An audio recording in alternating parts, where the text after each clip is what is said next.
Kelsey Ann Smith.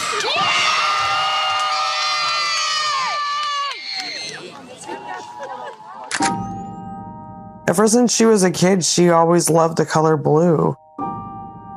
My mom nicknamed her Blueberry, and she found this blue dress, and it's beautiful on her. She found it at a thrift store because that's how she was. She loved a bargain like that.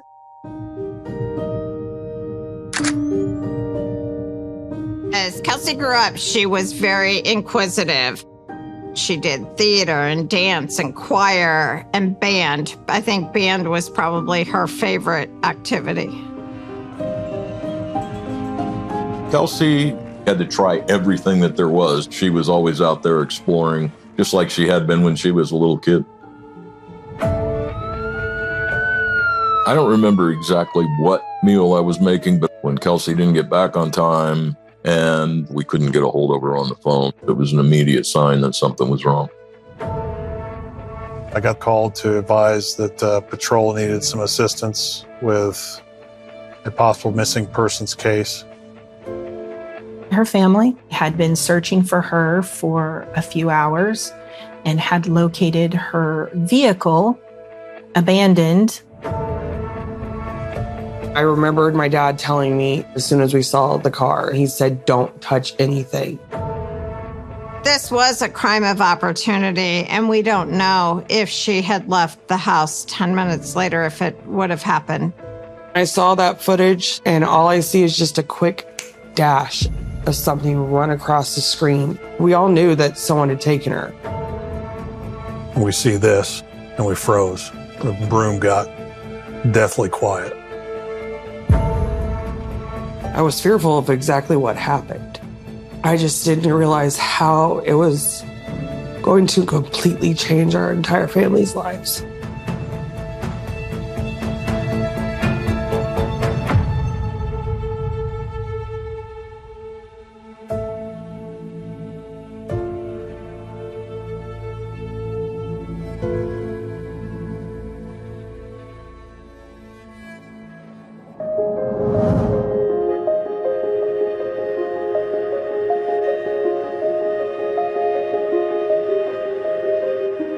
Don't you even. Silly string! I have no idea what you're talking about. You're in trouble, silly string! We got silly string, Dad. You better sleep with your eyes open. It's Christmas. She looks very happy about Christmas. She does. I wonder what she got that year. When we went to the Alamo, there's these steps, and Mom decided she wanted to get a picture of all of us in order. So I'm sitting at the top, and then it goes Lindsay, Kelsey, Cody, and Zach. Kelsey's just got the cheesiest, biggest smile out of all of us in that picture. Just super happy. It's one of my favorite photos of all of us. Little did we know we would only have a few more years left.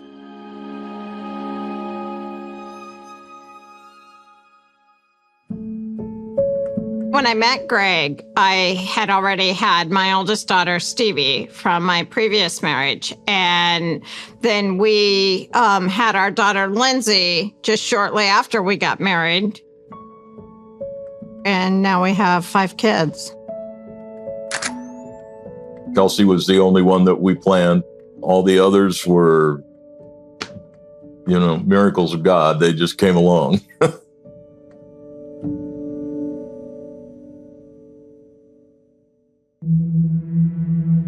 We ended up in Overland Park because my husband is from here.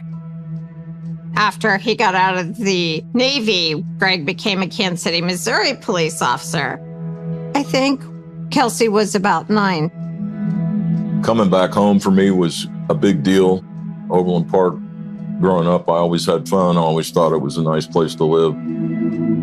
I never felt unsafe in Overland Park. It feels like a place where you can just leave your doors unlocked and you're going to be okay. Kelsey had a lot of friends. All of her friends would always come to our house for everything. They'd go down in the basement and play games or sit around and watch television. Just seemed like our house was the house to come to for some reason. I don't know why. I do remember Kelsey having a couple boyfriends, but John was, God, they were just so in love. It was one of those where it was annoying and it was cute. He meant so much to her and vice versa. He loved to make her smile. Her nose would scrunch up like crazy because of how he would crack her up. John was definitely different. I mean, watching him, I think probably that eventually they'd ended up being married.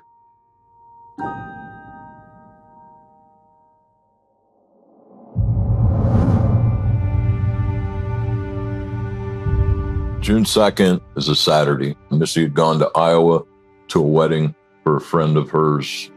So I took the kids to Old Shawnee Days at a parade earlier in the day. It's kind of like a carnival type atmosphere. So we did that, rode the rides, did all the fun stuff, and I came home to make dinner.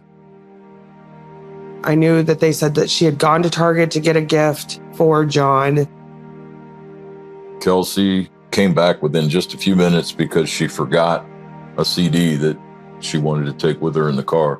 So she came in and got that, and she said, love you, Dad, see you later.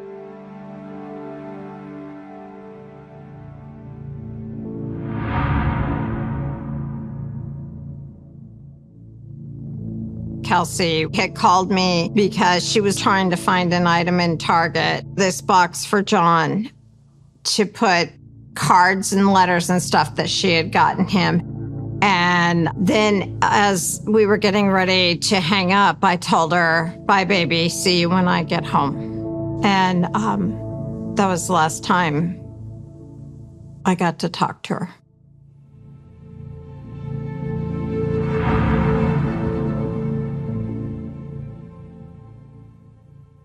I was hanging out with my friend at my apartment.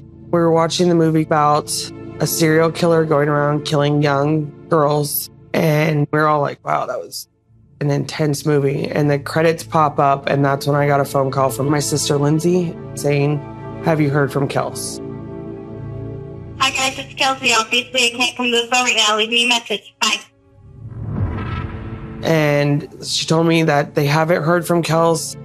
And we all know the rules. You leave a spot, you call and let mom and dad know.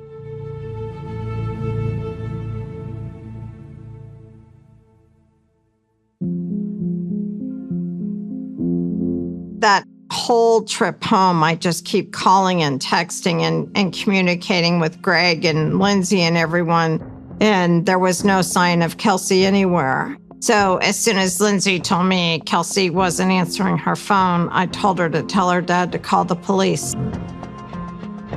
I worked for campus police, so I was still a law enforcement officer, but it was on a college campus rather than a city.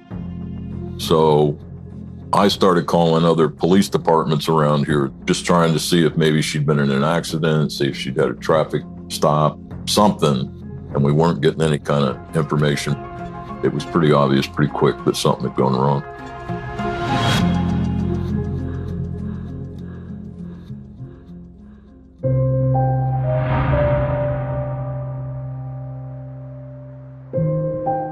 I looked at my best friend in a panic. I said, we got to go find Kels.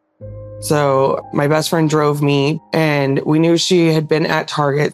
And there's a road that goes around the mall. And Target and the mall are across the street from Macy's parking lot. And I remember my grandparents coming in from one angle and my friend driving from the other. And then we just see her car and pull in at the same time. I remember Missy getting here when my parents found the car. So we headed out to the mall and we called the police at the same time and said, hey, her car's been located, meet us out there.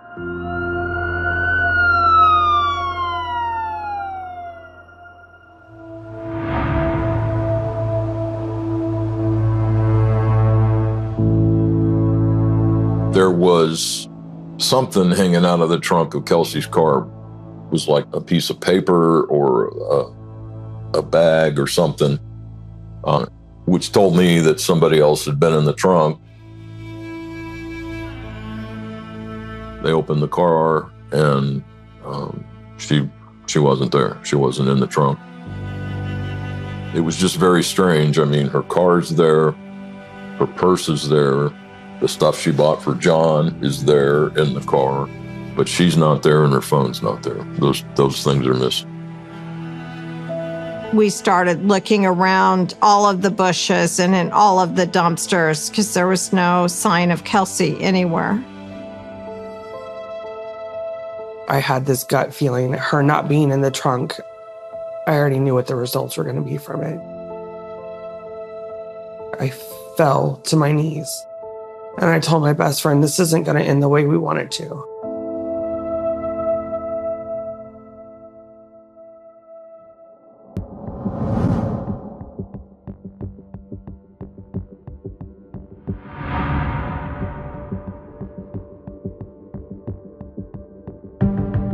June 2nd, 2007 was a typical early summer day. Great weather, no rain, just nice and sunny. I was actually sleeping when I got the phone call. The information that I got was a family reported their 18-year-old daughter missing. Kelsey's car had been taken into evidence and was being processed by our evidence techs. I called the sergeant on scene and asked him to escort everybody to the headquarters so I could do the interviews in private. I am a police officer, so I knew what questions were coming and I knew what to expect. And I also knew we didn't do it. So it was just a matter of saying, let's do this, let's get it over with so they can go look for the right person.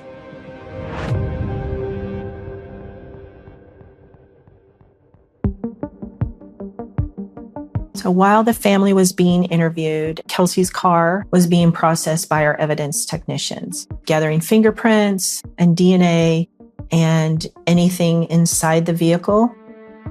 We found the Target bag that was in there. It still had the photo album in it. We found the roll of wrapping paper in the car that she had purchased in the Target. So there was a lot of evidence to go through in the vehicle.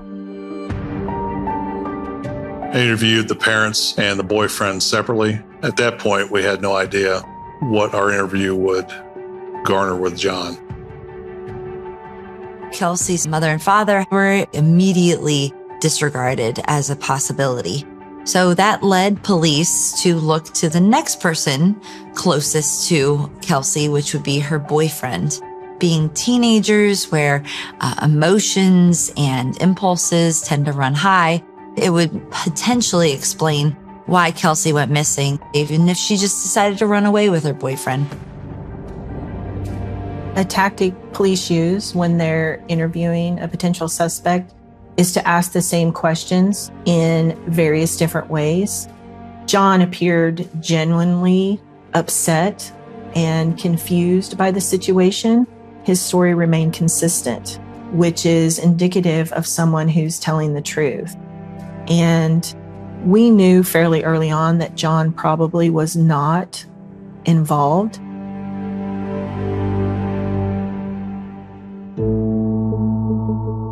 After the interview, John says, you can ping a phone, you can locate a cell phone. And since Kelsey's cell phone wasn't there and Kelsey wasn't there, the assumption was that the phone was with her. I started contacting our cell phone provider, and we just could not get them to understand. I even said to one person, my child is missing. I need you to help me find her. Technically, the phone was in Missy's name, but because Kelsey was 18 and in possession of the phone, the cell phone provider wouldn't release that information, and they don't have a legal obligation to do that.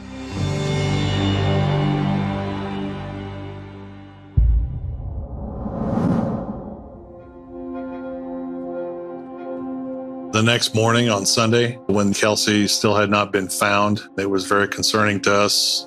We still didn't know if she was missing or just didn't want to be found. Her siblings and friends immediately started making a poster about a missing person. And I remember giving them like my last $30 to go get copies made so that they could start distributing it. And Stevie and Lindsay were doing what they could with meeting with the press or talking to reporters. Kels, if you're out there watching us, we're coming. We're not going to stop until you're home. Nothing is going to stop us from bringing her back with us. Kelsey's father was a police officer, meaning that it was even worse that her car was found, but Kelsey was not. Unfortunately, I think he probably knew that given the circumstances, this looked very, very bad for his daughter.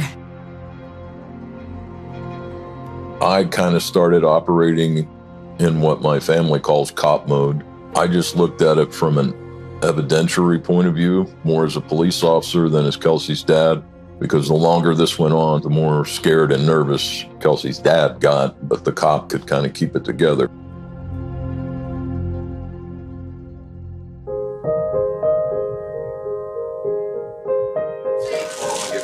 Here, let's turn it sideways. That way when we're watching the video. I do still have that outfit. It's a sailor one. It's pink sailor. My name is No-No. That's exactly. We still have that shirt. Surprise. We actually got her a shirt that said, "My name is No-No," because she was very curious, got into everything. Wrote on the walls, the lipstick. Remember those blinds you got me? And she wrote on them with lipstick. Yep. Oh man, Kelsey loved to push Mom's buttons. She knew what Mom's pet peeves were, and burping was one of them. So yeah, she would chug a soda, and then she would purposely just do the biggest belch. And the same smile she's got on her face in this picture is how she would be after she burped. Just like, haha, what are you gonna do about it? You love me.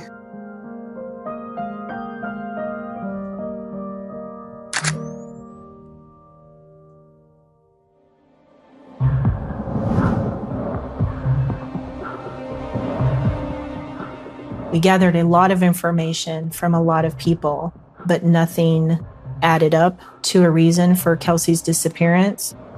Kelsey was not a runaway risk. She had never done anything like that before.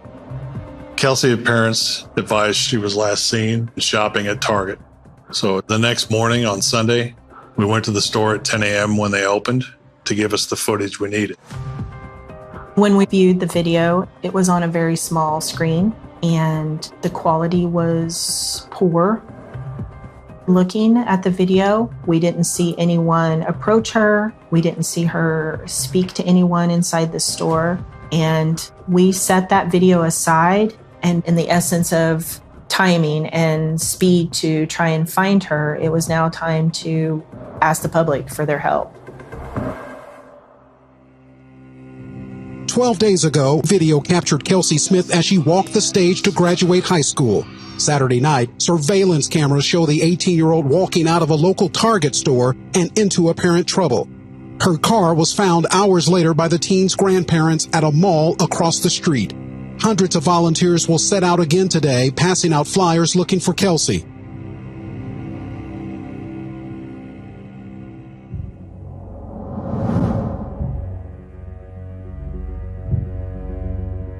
After the first 48 hours, my boss initiated a Metro Squad, which reaches out to all the metropolitan area agencies. We moved to the Overland Park Command Center, which was larger. And what we had at the command center was walls that acted as projection screens. We projected the video on the wall.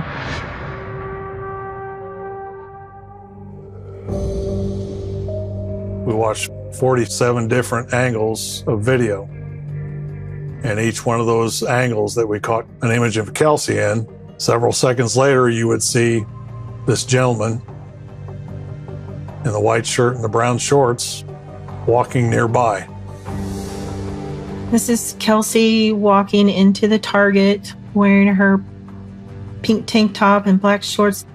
Kelsey's walking through the store. She's selecting her items and making her way to the cash register. Shortly after Kelsey walks by the jewelry counter, you can see someone following close behind her. And he's looking around, making sure that he sees what Kelsey's doing and where she's going. And The whole time, as we're sitting there watching that, it made us feel like we're watching a lion hunt his prey. And it was clear to me that this wasn't his first time. She's oblivious. She wrote a check for purchase. She exits here. And by this time, he is pretty much back to his truck, if not close to it. You'll see Kelsey. She's here at her car, places her items in the passenger side, walks around the back side. You'll see quick flash. That's what started it for us, was that quick flash.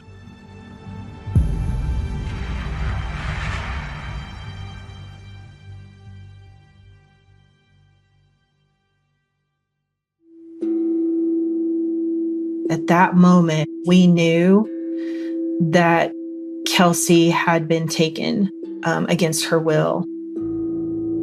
Once we started walking backwards through the video, we were able to see his blue 1979 pickup truck driving around the backside of the store.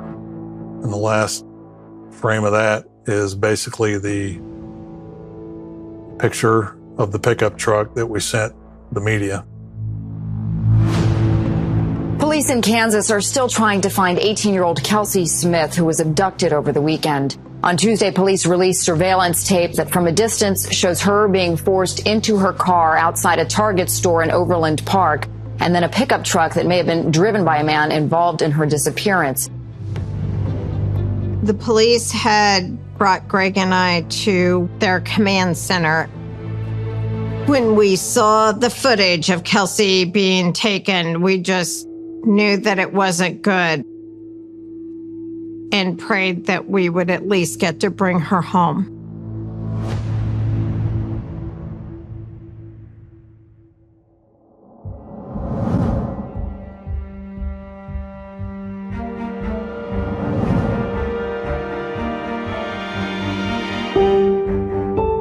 When I saw that footage, you can see clearly that he was stalking her, that he was preying on her.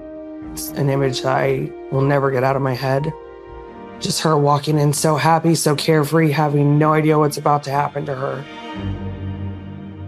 We knew we were looking for a stranger at this point.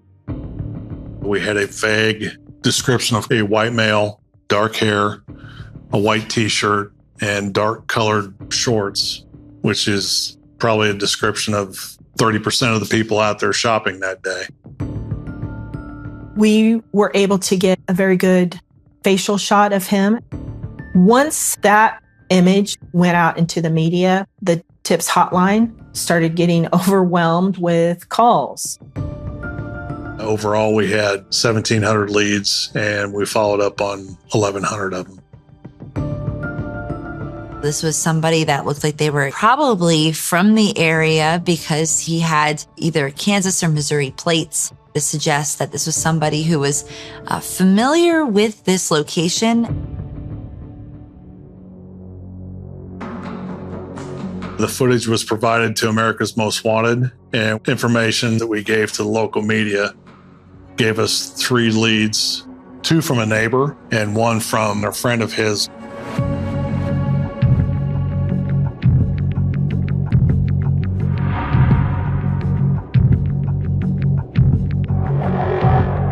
We hadn't received any information yet from the cell phone company, but the FBI and the DEA was able to give us the last known location for Kelsey's cell phone. So there was a couple of communications at Oak Park Mall, a couple communications along 435 highway here. And as they made their way at the park near Longview Lake, the phone was pinging and giving us locations. Her last known location was less than 2 hours after she left the Target. So I was not optimistic that we were going to find her alive. The information we got, it was like at 8 o'clock, too late to start a search because daylight was going away. So at 7 a.m. the next morning, we started the search at the cell site tower.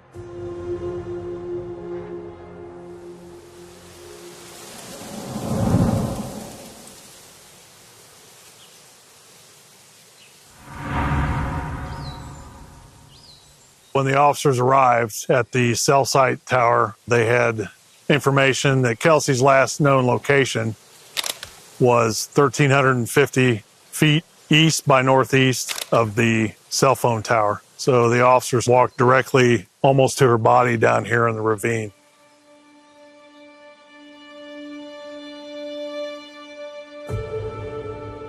It was obvious that it was her. We found her same pink tank top and shorts that she was seen in the Target video were laying not far from the body. It was clear that she had been lured here or brought here against her will. There was signs of a struggle. The ground around her body was disturbed, and it was clear that she had struggled for a long time due to the injuries on her hands and around her neck. Obviously, with time, evidence deteriorates. So the detectives and the crime scene investigators were working against the clock and make sure they got everything they needed. I felt like we had failed, but on the other hand, I knew that we needed as much evidence and information as we could gather in order to get justice for Kelsey.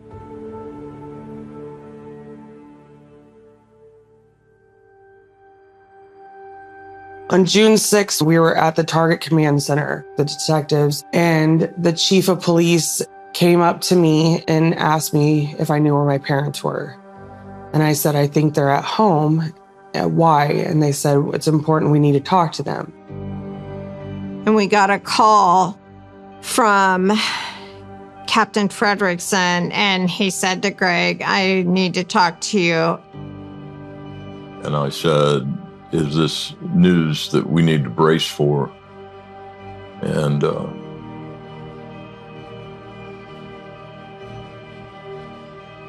he said, yeah, you better brace. We were waiting at the end of our driveway for him to come and tell us that they had found Kelsey and she wasn't alive. And I just lost it and started screaming, not my Kels. Because I knew that, yeah, it was my Kels. We pull up to my parents' house and Mom and Dad are sitting on the back of Dad's truck.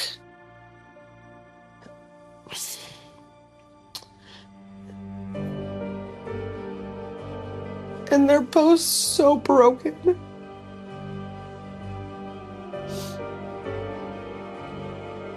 Dad's face. I've never seen my dad cry like that. I remember seeing him take a deep breath because now they've got to tell us what they've just found out. And I just remember screaming, no, no. I don't want to hear it, no.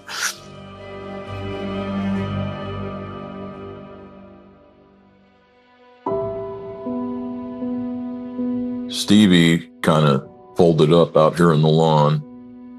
I think I may have even picked her up and carried her inside. I don't remember for sure. Lindsay, I know her boyfriend picked her up and carried her inside because she was so upset. And then Cody saw it on television. I love the media for what they can do when people are missing. But I hate the media for not giving the authorities enough time to let the family know first. Because while my parents are being told that their daughter is killed, my little sister and brother are inside the house watching it on TV. That's how they found out that their older sister was killed, because of the helicopters above.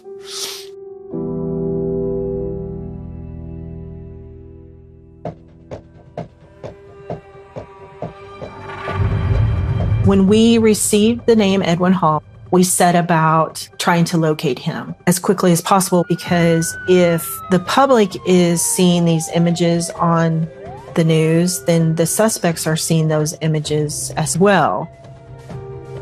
At that point, we got a call from an attorney advising he had a young man by the name of Edwin Hall, who was the person in the video that had been on the news. The suspect was 24 and married with a 5-year-old child.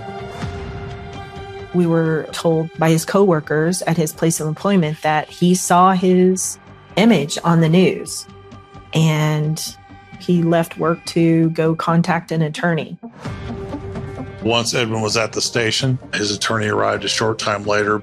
We started the interview, introduced ourselves. He did good handshake, looked you directly in the eye, and he basically asked for our information. What do you guys have? And that's not the way these interviews go.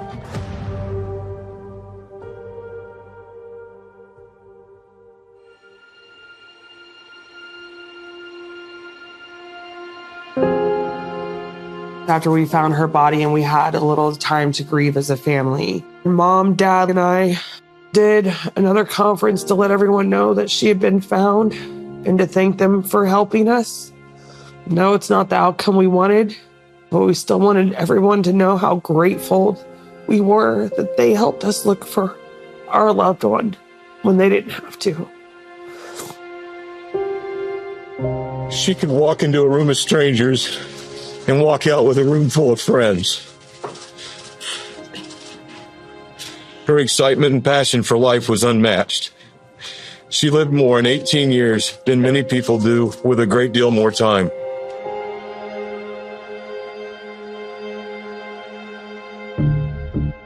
It was later on that evening that the police released the identity of her killer, his name and everything. Police in Kansas have arrested a suspect in the murder of 18-year-old Kelsey Smith. Edwin Hall, police say, appears to be the person of interest identified on the store surveillance video. I got a phone call from Wichita lieutenant who advised he had dealt with Edwin several times as a juvenile.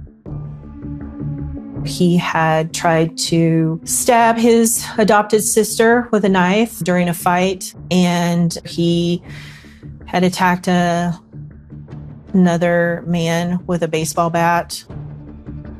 The detectives told me that Edwin always had that demeanor of catch me if you can, and that was the same demeanor he brought to the interview. The initial interview was about 4 hours. That's what Bob told me. And he said he acted like he was the smartest guy in the room.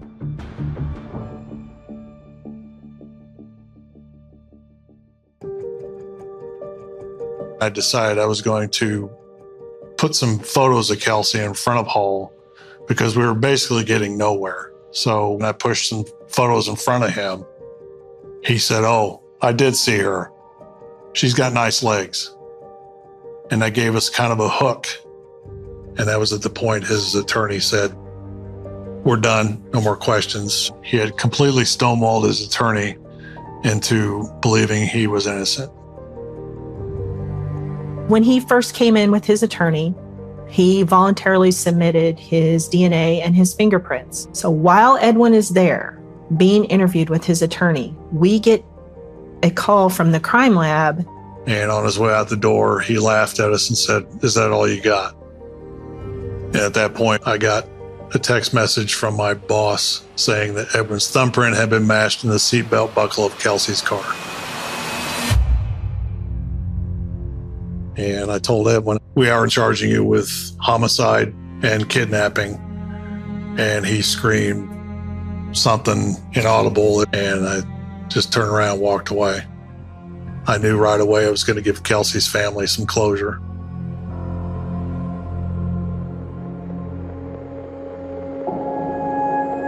During the autopsy, they discovered that Kelsey had been strangled. The autopsy also revealed that Kelsey had been sexually assaulted, and the presence of bleach was found on her body. It had been poured on her intentionally the next day to try and wipe away any DNA evidence. We saw the scratch marks on his legs during the interview, and he had a couple on his hands too. Tried to play it off, but everything collected at the crime scene had his DNA on it or hers. I know Kelsey fought off her attacker. His DNA is in her fingernails. I know my sister fought for her life. She absolutely would have. To kind of get away from people and to cope with what was happening, I took this guy's mugshot and I went to the shooting range. And you're not supposed to do rapid fire, but I was. And the range master came out and said, "Hey, you need to slow down." I said, "I'm sorry, I'm Kelsey Smith's dad." And he looked down range and saw what I was shooting at. And he says, "Yeah, go ahead." Okay, Kelsey. It's a list, and it's a box. How cute. Shut up and open it. Show everybody. Show It's a everybody box the with box. me on top. No, So this I'm is the that box cute. for your birthday celebration, everybody. It's 2 and a 3. In this box are several symbols to help Kelsey Kelsey? celebrate her 16th birthday. One day That this will is the really letter help. that I I don't get to read. wrote to your future husband Did you cry? that he gets on your wedding day. Did you Probably cry? a blank piece of Yes, paper. I was given a It's right probably to just a letter. blank piece of paper, and then he'll just switch No, at it the bottom before you it's get signed married. good luck. That's it. Yours it says God help you. I know. No, actually yours says look out.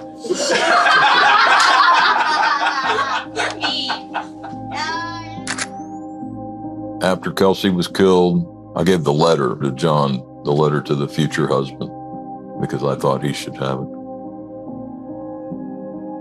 John, he used to come around, and then over the years he stopped, and I think it hurts too much for him to come over here. I think Kelsey was the one for him, and John was the one for Kelsey.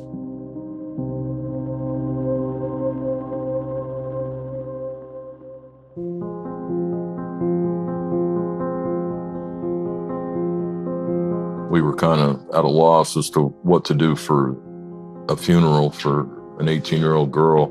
And John told us, he said, "I know what she wants." We said, "How did you know?" And he said, "Because she talked to me about her funeral before she talked to me about her wedding." I remember her funeral just being massive, huge. People waiting in line for hours just to come in to pay their respects to us. It went on until way past midnight.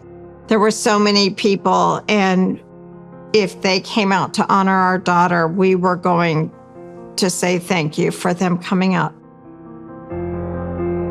She said she didn't want people to grieve and be sad. She wanted people to be happy and celebrate who she was. Obviously, she had no idea it would be so soon, but her wishes were met as much as we could.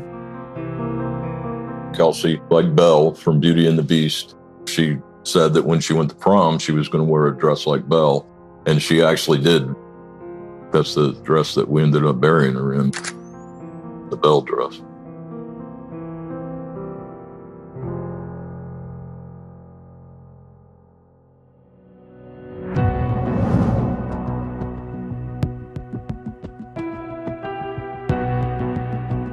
Paul was being charged with first-degree homicide, still claiming innocence. He had entered a plea of not guilty. The district attorney was pushing for the death penalty. We knew his narcissism would take over, and we knew at some point, in order to avoid the death penalty, he and his team would probably be willing to give some concessions. He asked for a plea deal and asked that the death penalty be removed. So that information was taken to Greg and Missy to see if they would agree with it. But a friend of ours told us that this is the best deal for us, because if it's a death penalty case, it's going to keep coming up and coming up and coming up. So we got to where we were okay with that.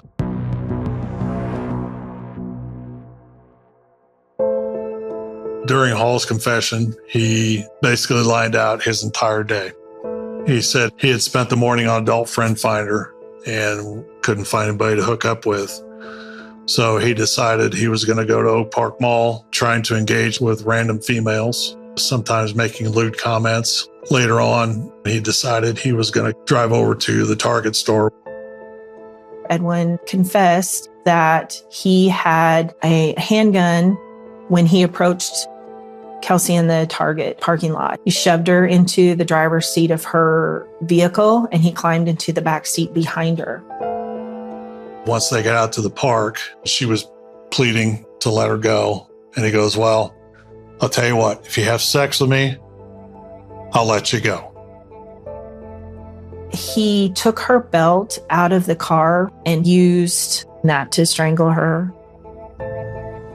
He covered her up with the sticks and he left the area and drove her car back to the mall. And then he walked back across the mall to his truck, so we were able to connect him completely from start to finish.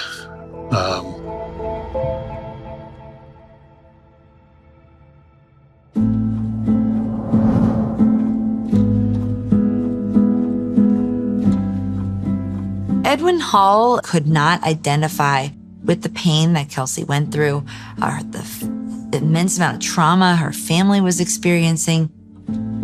I was angry and upset that my child had been taken. And just, I had this overwhelming emotion because it just wasn't fair. On September 16th, 2008, Edwin Hall was sentenced to life without the possibility of parole for the sexual assault and murder of Kelsey Smith. He looked at us and said he was sorry. My personal feeling was that the only thing he's sorry for is he got caught.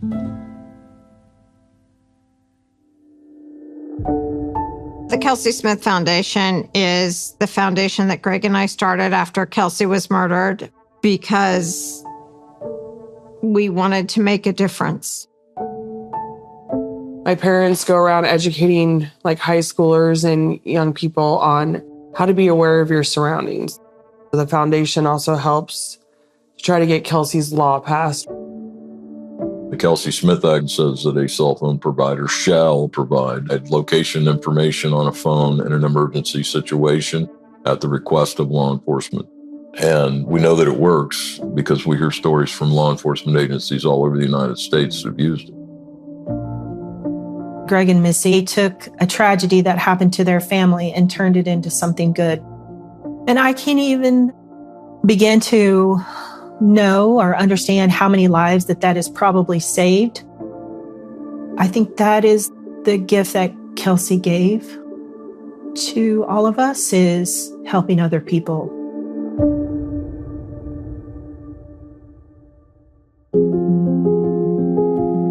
We talk about her constantly. She is still a member of our family. She's still my daughter. I just parent her differently now. You just hold on to every memory you can.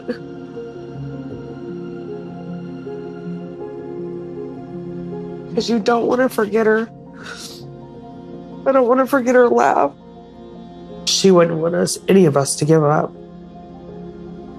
We need to keep moving on as a family and sticking together and staying close.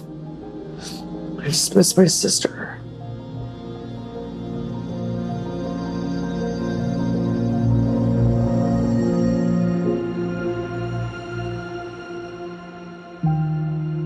I wish I could hear her laugh again. Or just sit and talk. She was always happy. She was always outgoing. She was always looking to have fun. And that's the way I choose to remember her.